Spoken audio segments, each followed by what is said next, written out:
Hello mga ka-luxury! Ayan o, natakam ba kayo? Ayan, papakita ko lang po kung paano ko ginawa yung aking deliciously luxury pancit. Chor! Anong tawa yan? Chor! Ayan, may atay na po at saka atay balunan. Para walang lansa, lagyan natin ng asin at suka at himas-himasin. Siguradong walang amoy.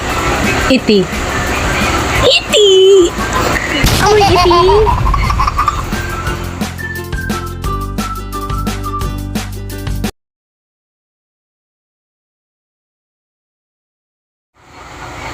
Haluan din natin ng sardinas para sobrang deliciously. Wow! Favorite ko kasi pancit na halo, guys, sardinas.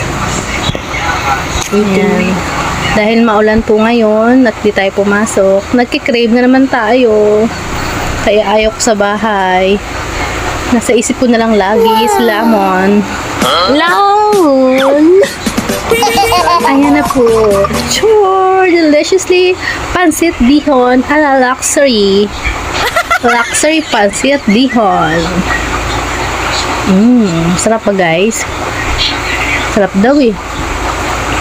Good job! Parang gutom na gutom ah. Thanks for watching.